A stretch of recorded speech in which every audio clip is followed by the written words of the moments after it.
اللہ تبارک و تعالیٰ کا لاکھوں کروڑوں احسان ہوا کہ اللہ تبارک و تعالیٰ نے ہم ایمان والوں کو اپنے پاک گھر میں جمع ہونے کی توفیق عطا فرمائی۔ آج پورے عالم میں، پوری دنیا میں اسلام اور مسلمانوں کے ساتھ کیا معاملہ کیا جا رہا ہے، بالخصوص ہندوستان کے حالات بد سے بدتر ہوتے چلے جا رہے ہیں۔ ہمارے معاشرے میں جو عمر رسیدہ لوگ ہیں، جو عمر دراز لوگ ہیں، وہ غور کریں اور سوچیں کہ ایک زمانہ تھا کہ غیر قوموں کے اندر ہماری حیثیت تھی، ہمارا مقام تھا، ہماری عزت تھی، ہماری شہرت تھی، ہمارا نام تھا، ہمارا عروج تھا۔ ایک زمانہ تھا کہ فجر کی نمازوں کے اندر ایمان والے مسجد کے اندر بعد میں آتے تھے، غیر قومیں اپنی عورتوں کو اپنے بچوں کے ساتھ مسجد کے دروازہ کھلنے سے پہلے مسجد کے سامنے لائن اور صفیں لگوا دیتے تھے۔ وہ یہ سوچتے تھے کہ یہ مسجد کے اندر جو بیچارے اللہ والے، نیک دل، نرالے اخلاق والے، بزرگ صفت انسان نماز پڑھنے کے لیے اپنے رب کو یاد کرنے کے لیے گئے ہیں، یہ اتنے نرالے ہیں، یہ اتنے اچھے ہیں، یہ جب نماز پڑھ کر مسجد سے باہر آئیں گے، یہ ہمارے بچوں کے اوپر پھونک مار دے گا، اپنے تھوک کے ذرات ہمارے پانی کے اندر ڈال دے گا، تو اس کے پھونکنے کی وجہ سے، اس کے پانی کے اندر تھوک کے ذرات ڈالنے کی وجہ سے، اس کے پانی کو جھوٹا کر دینے کی وجہ سے، جب میرے بچوں کے اوپر اس کی پھونک لگے گی، اس کا جھوٹا پانی اور اس کا دم کیا ہوا پانی اور اس کے تھوک کے ذرات ملے ہوئے پانی جب میرا بچہ پیے گا تو اس کے حالات اچھے ہو جائیں گے، اس کی زندگی خوبصورت بن جائے گی، ان کے اوپر سے پریشانیاں اور مصیبتیں ٹل جائیں گی۔ یہ ان کا عقیدہ تھا۔ ہم میں جو عمر رسیدہ لوگ ہیں وہ اس بات کو بھی دیکھتے ہوں گے، کتابوں میں لکھا ہے ایک ایسا زمانہ تھا کہ غیر قوموں کے اندر ایمان والوں کی اتنی حیثیت تھی، اتنا مقام تھا، اس پوتر استھان مسجد کی اتنی ان کے دلوں کے اندر اہمیت اور عزت تھی، جب وہ مسجد کے سامنوں سے گزرا کرتے تھے تو اپنے پیروں سے چپل کو کھول کر کے اپنے بغل کے اندر دبا کر کے گزرا کرتے تھے، اپنے پیروں سے چپلوں کو کھول کر کے ایک تھیلے میں رکھ کر کے مسجد کے سامنے سے گزرتے تھے۔ ان کو معلوم تھا کہ مسلمان بہت اونچی شان والا ہے، مسلمان بہت نرالے اخلاق والے ہیں، مسلمان بہت اچھے صفت والے انسان ہیں، ان کا پوتر یہ جو ہے جگہ ہے، ان کا پوتر استھان ہے، یہ اللہ کا پوتر گھر ہے، اس کے سامنے سے ہم بے ادبی کے ساتھ چپل کو پہن کر کے کیسے گزر جائیں۔ وہ چپلوں کو اتارتا تھا، اپنے بغل کے اندر دبا کر کے یا تھیلوں میں رکھ کر کے وہاں سے گزرا کرتا تھا۔ ایک ایسا زمانہ بھی تھا جب کسی قوم اگر کسی نوجوانوں کی مثال دیا کرتے تھے، امانت داری کی مثال دیا کرتے تھے، اخلاق کی مثال دیا کرتے تھے، معاملات کی مثال دیا کرتے تھے، معاشرت کی مثال دیا کرتے تھے، زندگی جینے کا ڈھنگ کی مثال دیا کرتے تھے، پوری قوم جتنے بھی اسلام کے علاوہ ہے وہ مسلمانوں کی مثال دیا کرتے تھے کہ زندگی تو ایسی ہونی چاہیے۔ لیکن آج پوری دنیا اور پورے عالم کے حالات بدل چکے ہیں۔ آج مسلمانوں کا جو مقام تھا پہلے، آج وہ مقام نہیں ہے۔ جو مسلمانوں کے بارے میں غیر قوموں کے اندر جو خوف تھا، جو رعب تھا، جو حیثیت تھی، جو عزت تھی، جو انسیت تھی، آج وہ نہیں ہے۔ آج کیوں نہیں ہے؟ آج کا مسلمان کہیں سفر کرتا ہے تو اس کو ڈر لگتا ہے، اس کو خوف محسوس ہوتا ہے کہ کہیں ہم پر جو ہے کوئی ظلمن حملہ نہ کر دے، کوئی ہمارے اوپر آنچ نہ اٹھا دے، کوئی ہمارے اوپر جو ہے کسی بھی اعتبار سے الزام نہ ڈال دے۔ واہنوں سے سفر کرتا ہے تو اس کو ڈر ہوتا ہے کہ کہیں دشمنی کی بنا پر، لباس کی بنا پر، چہرے اور مورے کی بنا پر کہیں ہمیں کچل نہ ڈالے۔ ایک مقام تھا کہ اس لباس کو دیکھ کر کے لوگ عزت کیا کرتے تھے، ایک زمانہ تھا کہ لوگ ان کے چہرے اور مورے کو دیکھ کر کے ان کو سائڈ دے دیا کرتے تھے،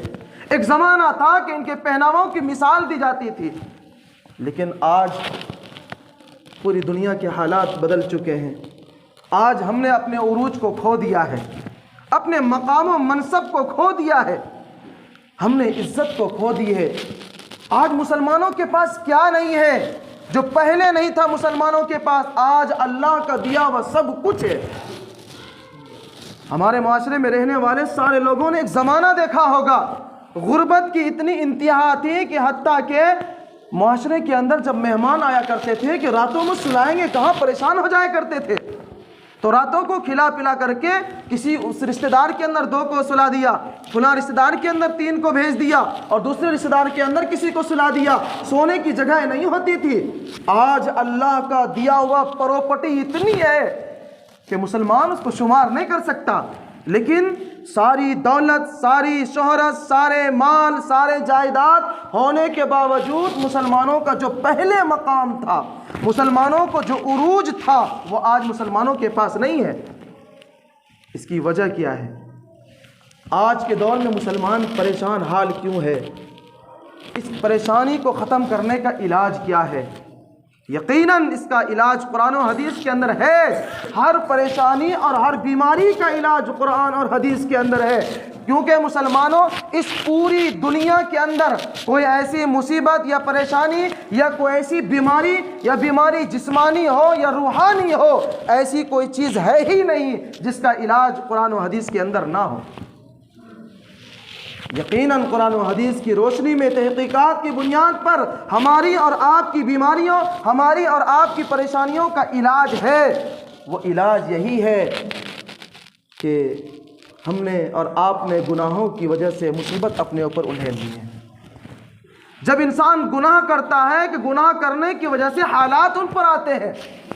گناہ کرنے کی وجہ سے مصیبتیں ان پر آتی ہے، گناہ کرنے کی وجہ سے انسان فتنوں میں مبتلا ہوتا ہے.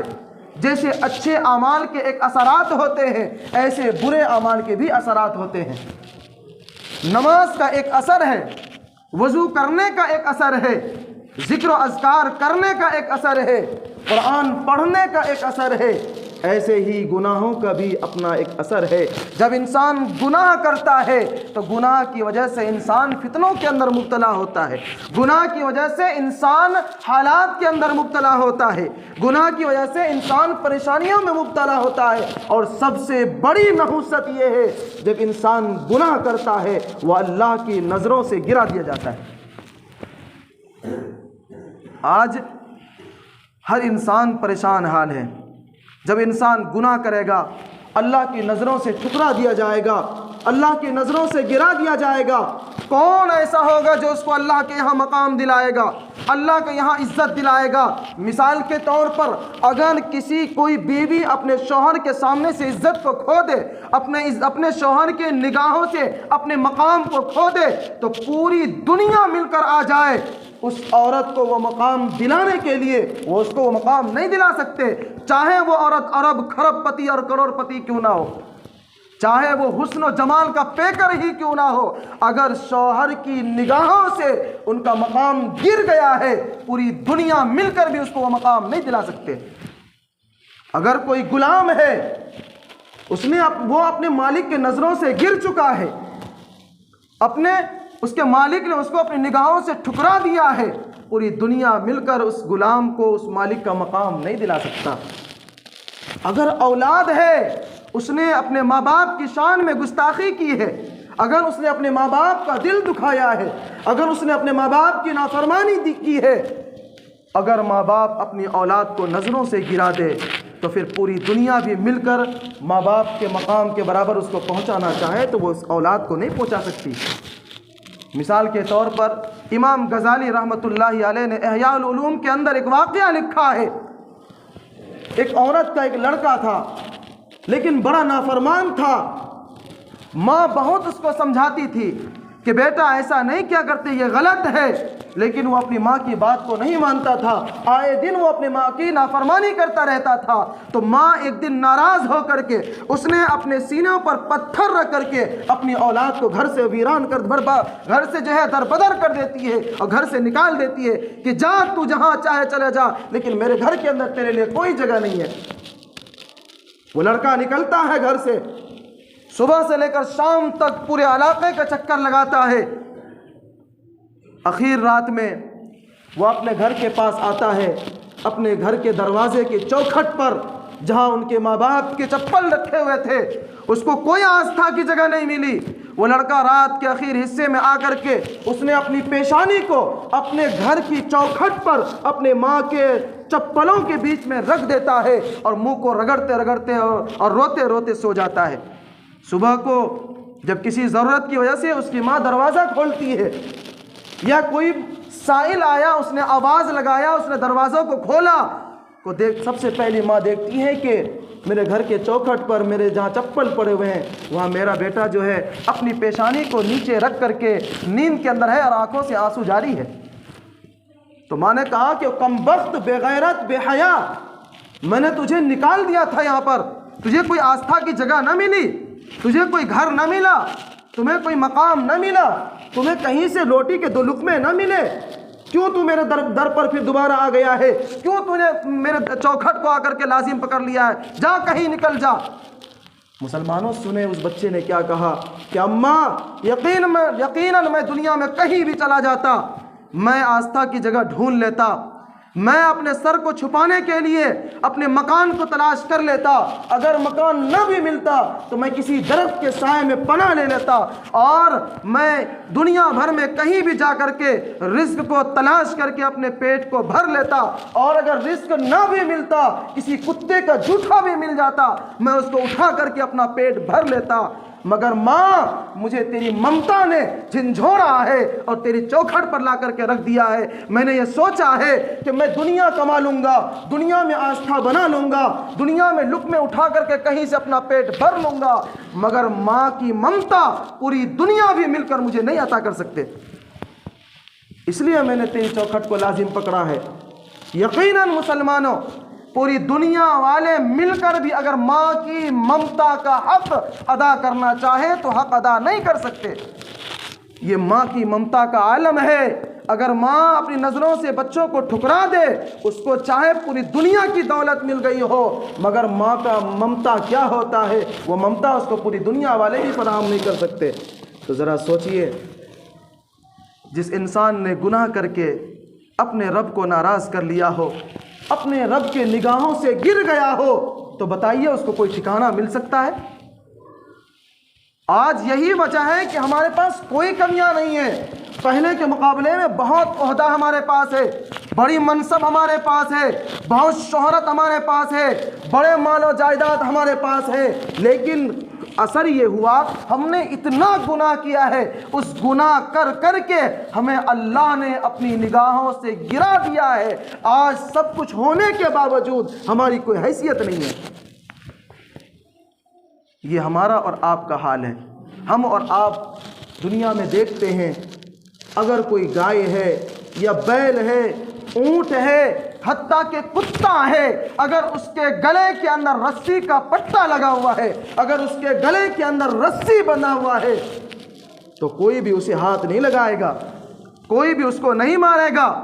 کوئی بھی اسے گاڑی کے ذریعے دھکا نہیں لگائے گا، کیونکہ اس کو معلوم ہے چاہے کتا ہو، چاہے گائے ہو، چاہے کوئی بھی جانور ہو، اس کے گلے میں اگر پٹا بندھا ہوا ہے، اگر اس کے گلے کے اندر رسی بندھی ہوئی ہے، اس کا مطلب یہ ہے کوئی نہ کوئی اس کا مالک ہے۔ اگر میں ماروں گا، اس کو نقصان پہنچاؤں گا، اپنے گاڑی کے نیچے اسے دباؤں گا، اس کا مالک آئے گا اور مجھ سے جو حق وصول کرے گا اور مجھ سے جو لڑے گا وہ، اس لیے وہ کسی جانور پر ظلم نہیں کرے گا جب تک اس کے گلے میں رسی کو اس نے دیکھ لیا۔ اور اس کے برخلاف اگر کسی کتے کے گلے میں پٹا نہ ہو، کسی گائے بیل بھینس کے گلے میں رسیاں نہ ہو، یوں ہی پھرتا پھرے معاشرے کے اندر، تو ہر انسان چاہے بچہ ہو یا بوڑھا ہو، چاہے کوئی بھی ہو، جب چاہتا ہے اس کو مارتا ہے اور جس طرف چاہتا ہے اس کو کھینچ کر لے جاتا ہے اور جیسا سلوک کرنا چاہتا ہے اس کے ساتھ ویسا سلوک کرتا ہے۔ یہی حال مسلمانوں ہم لوگوں کا ہے۔ جب تک ہم نے اللہ کے پٹھے کو اپنے گلے کے اندر باندھ لٹکائے رکھا، اللہ کی رسی کو ہم نے اور آپ نے اپنے گلوں کے اوپر باندھے رکھا، جب تک ہم اللہ کے احکامات کے ساتھ جڑے رہے، اللہ کی باتوں پر چلتے رہے، دنیا کے اندر کسی کے اندر اتنی جرت نہیں تھی، اتنی سکت نہیں تھی، اتنی طاقت نہیں تھی کہ مسلمانوں کی طرف کوئی اپنی نگاہوں کو بھی اٹھا کر دیکھ لے۔ لیکن جب اللہ کی بات کو ٹھکرایا، اللہ کے احکامات کو توڑا اور گناہ کر کر کے اللہ کی نگاہوں سے گر گئے، اللہ کے پٹھے کو اپنے گردن سے چھڑا لیا، آج جو چاہتا ہے جب چاہتا ہے پکڑ کر کے ظلم کے پہاڑ توڑ دیتا ہے، کسی کو کوئی فرق نہیں پڑتا ہے۔ ہندوستان کے حالات کے بارے میں ہم سب کو معلوم ہے۔ کوئی انسان مدرسے کے لیے سفر کرتا ہے، راستے میں پکڑ کر کے بری طریقے سے مارتے مارتے اس کو جان مار دیتا ہے۔ مدرسے والے مدرسے کے کام میں لگے ہوئے ہیں، امام بیان کرنے میں لگے ہوئے ہیں، تبلیغ والے اپنے تبلیغ کے کام میں لگے ہوئے ہیں، قرآن والے قرآن پڑھانے میں لگے ہوئے ہیں، ذکر و اذکار کرنے والے ذکر و اذکار میں لگے ہوئے ہیں، کسی کو کوئی مطلب نہیں کس کے ساتھ کیا ہو رہا ہے۔ جب تک یہ حالات ہماری اور آپ کی رہے گی تو ہمیں اور آپ کو یوں ہی پیٹا جائے گا، یوں ہی گھسیٹا جائے گا، یوں ہی تڑپایا جائے گا۔ نہ جانے جب جس عالم کو، چاہے وہ جس برادری یا جس فرقے یا جس کیا کہتے ہیں مکتب فکر سے تعلق رکھنے والے ہو، آج کا دور ہو گیا ہے پکڑتا ہے عالم دین کو اٹھا کر جیل کی سلاخوں میں سڑا دیتے ہیں۔ کہاں چلے گئے وہ ایمان والے؟ اس کے اندر اتنی غیرت بھی نہیں ہے کہ وہ عالم دین کے بارے میں آ کر کے اپنی آواز کو بلند کریں، اپنے حقوق کے بارے میں لڑیں۔ کسی ایمان والے پر، کسی مسلمان نام والے انسان پر ظلم کیا جاتا ہے، اتنا مارا جاتا ہے جیسے مثال کے طور پر اگر ہماری معاشرے میں کوئی کیا کہتے ہیں چھپکلی وغیرہ مل جائے تو بچہ اس کو ادھا اٹھا کر کے مارتا ہے، ڈنڈے سے مارتا ہے، پتھر سے مارتا ہے، کبھی دم پہ مارتا ہے، کبھی پیٹھ پہ مارتا ہے، کبھی سر کو کچل دیتا ہے۔ یہی حال آج ہم ایمان والوں کا ہو رہا ہے، پکڑ لیتا ہے الزام ڈال کر کے جیسے چاہتا ہے تڑپا تڑپا کر کے مارتا ہے، مگر ہماری اور آپ کی صحت پر کوئی اثر نہیں پڑتا ہے۔ ہم اور آپ بھی تشویش میں مبتلا ہو جاتے ہیں، وہ تو فلاں مکتب فکر کا تھا، وہ تو فلاں فرقے سے تعلق رکھتا تھا، وہ تو ایسا تھا۔ ارے مسلمانوں، اگر ایک ایمان والوں کے دل پر، اگر ایک ایمان والوں کے جسم کے اوپر بھی زخم لگے، اگر ہم سب کو تکلیف نہ پہنچے تو ہمارا ایمان مکمل نہیں ہے۔ آج جس معاشرے کے اندر ہم اور آپ جی رہے ہیں، ہم نے اور آپ نے مال، دولت، دنیا کی محبت کی وجہ سے اپنے رب کے رشتے کو ختم کر دیا ہے۔ ہم نے دنیا کی محبت ہمارے اور آپ کے دلوں میں آ گئی، دولت کی محبت ہمارے اور آپ کے دلوں میں آ گئی، شہرت کی محبت ہمارے اور آپ کے دلوں میں آ گئی۔ اس وجہ سے اللہ کے رشتے اور ہمارے رشتے میں فرق آ گیا ہے۔ ہم نے دولت کو ترجیح دی، ہم نے مال کو ترجیح دیا، ہم نے دنیا کو ترجیح دی ہے۔ اللہ تبارک و تعالیٰ نے ہمارا رشتہ اپنے سے توڑ دیا ہے۔ اور دوسری بات، ہم نے اور آپ نے گناہ کر کر کی وجہ سے اتنا گناہ کیا ہے، اس گناہ کرنے کی وجہ سے اللہ نے نگاہوں سے ٹھکرا دیا ہے۔ یقیناً اگر آج بھی ہم اور آپ اپنا مقام تلاش کرنا چاہے، اگر ہماری اور آپ کی خواہش ہو کہ اللہ ہماری کوئی بھی طاقت کو دوبارہ واپس کر دے، اللہ ہمیں دوبارہ عروج پر پہنچا دے، اللہ تبارک و تعالیٰ دوبارہ ہمیں مقام دے دے، اللہ تبارک و تعالیٰ دوبارہ ہمیں حیثیت دے دے اور عزت والا بنا دے اور کوئی بھی طاقت کو واپس کر دے، تو دوبارہ ہمیں اور آپ کو نہ تو دولت کی ضرورت ہے، نہ شہرت کی ضرورت ہے، نہ منصب کی ضرورت ہے، نہ کسی پارٹی میں جڑنے کی ضرورت ہے، نہ کیا کہتے ہیں MLA بننے کی ضرورت ہے۔ صرف ایک ضرورت ہے، اگر ان چیزوں کو ہم اور آپ مضبوطی سے تھام لیں، اللہ تبارک و تعالی ہمیں اور آپ کو دوبارہ عروج پر پہنچا دے گا۔ اللہ تبارک و تعالیٰ دوبارہ ہمیں اور آپ کو سرخ روئی اور وہ مقام، کھویا ہوا طاقت ہمیں واپس کر دے گا۔ وہ چیز ہے کہ اللہ کی رسی کو مضبوطی سے تھام لیں۔